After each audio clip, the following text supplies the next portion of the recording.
The most merciful thing in the world, I think, is the inability of the human mind to correlate all its contents.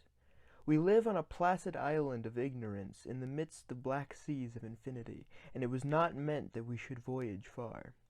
The sciences, each straining in its own direction, have hitherto harmed us little, but some day the piecing together of dissociated knowledge will open up, and such terrifying vistas of reality, and of our frightful position therein, that we shall either go mad from the revelation, or flee from the deadly light into the peace and safety of a new dark age.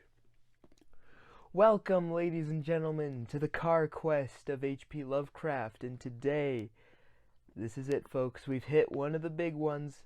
This is H.P. Lovecraft's epic, The Call of Cthulhu. Now, this is going to be a very interesting review because, let me spin that around real quick. This is the first time I've ever really read this story. Oh, and you also may notice the little microphone. Hopefully it's going. Yeah. So this is the first time I've really ever read Call of Cthulhu. I know.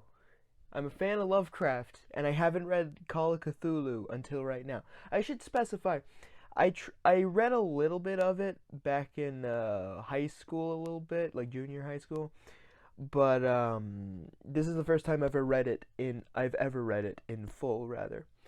So, what did I think of the Call of Cthulhu, one of Lovecraft's most famous works? I liked it. I thought it was really good. A lot of these I'm actually really liking. So what can I really say also about Call of Cthulhu that no one else has said already? I mean, I could go over the plot, I suppose. So the plot of it is kind of complicated, weirdly, but it's more kind of like,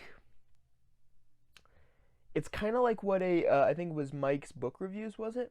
Who said that Call of Cthulhu was more kind of like a series of articles or journal entries, as opposed to kind of like a story. So something kind of like, let me reach over here, like Bram Stoker's Dracula. So something kind of like that, where it's a straightforward story for the most part, but it's mostly told through articles and journal entries and that kind of thing. Although, of course, with its own Lovecraftian spin in this case. But the story, it's kind of hard to gauge, but from what I can tell, the story is about this guy named Francis Hayward Thurston, I think is his name, and sort of investigating a series of articles and notes and entries from his late uncle, who is a professor. I've heard it pronounced Angel, and I've heard it pronounced Angel. So I'll just say Angel. So Professor Angel, who was given this greenish black sort of stone statue, and it was with this figure on it, with the combined traits of I think it was like an octopus, a dragon, and a human sort of crouched over, and the ensuing investigations from a certain period of time, because from I think around like February 19 something or 1920 something, again the story kind of jumps around a little bit, across this period of time, the short period of time from like around February all the way through March to around early April, in other words, shit goes down. Shit goes down, where Cthulhu, the force that is Cthulhu, sort of begins to strike the world in different ways. So like there's cults, there's weird stuff going on, or not just in Rhode Island, but just around the world, just in general. And a lot of the story sort of revolves around, sort of focuses on the people reading about it and people looking into it, and there's cults in New Orleans, and there's a ship that may have accidentally triggered the whole thing by traveling to the accursed sunken city of Roulier, in which dead Cthulhu waits dreaming.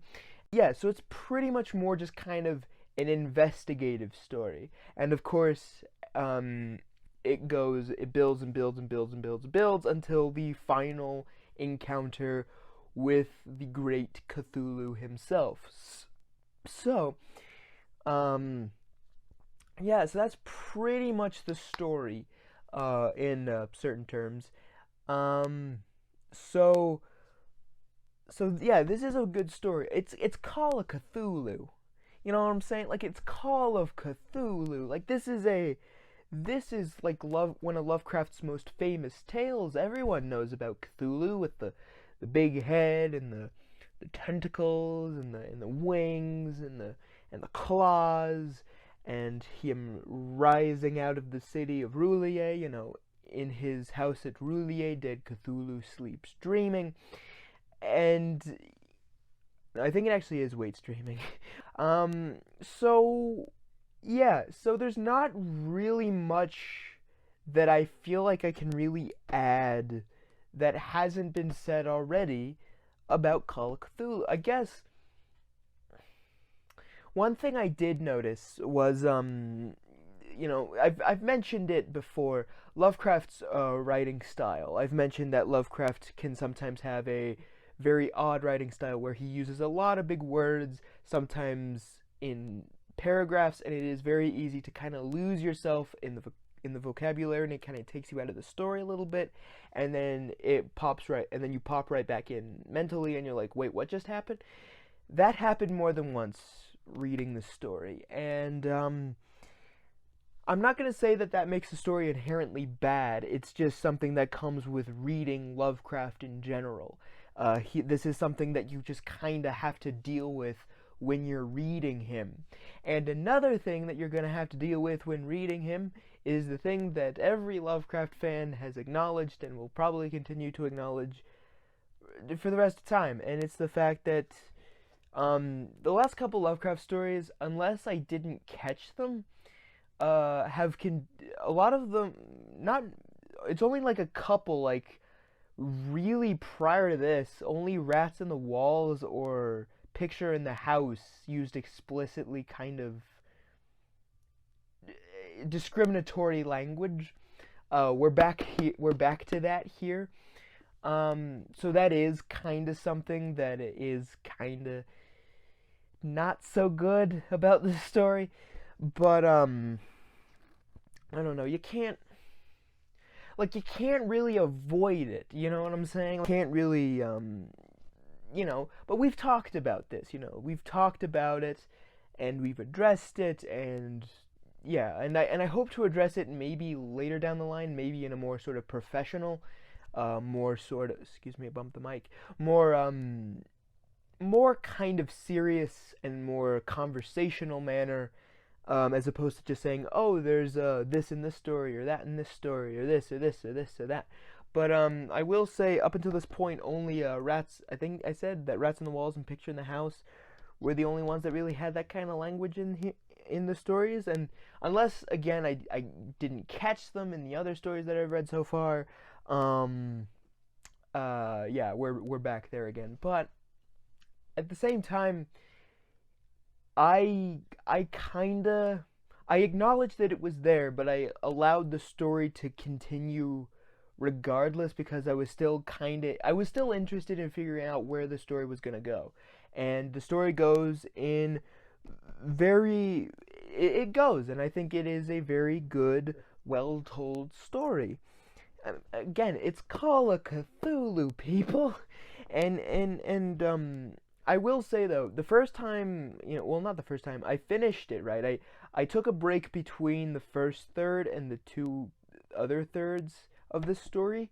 Shouldn't have done that. I feel like it did kind of take away from the, well, not that in that taking a break in and of itself was bad. The fact that I took as long as a break as I did today reading it, I feel kind of maybe took a little bit of that atmosphere a little bit away. But I did sort of slowly go back into it, and I can say that this, once again, is a good story. Um, are there other? Well, I guess there's. I will say that. Oh yeah, I was saying the first time I read it. Sorry, I'm really scatterbrained today. The first time, like, well, I finished it, right, and I I did weirdly kind of feel like I had read something that was kind of inconceivable to the human mind a little bit. Not in that it wasn't necessarily indescribable horrors, although that's certainly in here, but it just, I don't know, it just kind of had that vibe throughout. Even during that break and going back again, I still felt this vibe. And that's definitely one of the pros of Lovecraft, is the atmosphere, the tone he sets, the fact that he is capable of writing this creepy stuff, but also kind of writing it. I remember someone said he kind of writes it in sort of this almost scholarly kind of voice, almost sort of neutral, outsider looking in kind of perspective, and I think that really contributes to the story. But yeah, overall, oh yeah, Lovecraft connections. There were, of course, the beginning of the Cthulhu mythos, the beginning proper. But also there was a reference to the fabled Necronomicon, penned by Abdul al-Hazred, and yeah, and it has a phrase supposedly from it, supposedly in terms of a canon of Lovecraft, but yeah. So this is once more a good story. Again, I'm not really sure what else I can really add. Again, if you can take some of the stuff that I've mentioned already, and you can still just kind of like acknowledge it, but like for the most part just let the story kind of unfold, I think you'd really get a kick out of this. And there is a reason that that the Call of Cthulhu specifically, has gone on to just sort of shoot up into popular culture. So, yeah, so this, if I was rating this on a tier list, I would probably put it high A, maybe low S. But yeah, so this has been the Call of Cthulhu. And next week, we will be talking about another one of H.P. Lovecraft's most well-known stories, the Dunwich Horror. So until then, ladies and gentlemen, I have been your host, Andrew Carr. This has been the Carr-Quest of H.P. Lovecraft, and I will see you all next week with the Dunwich Horror.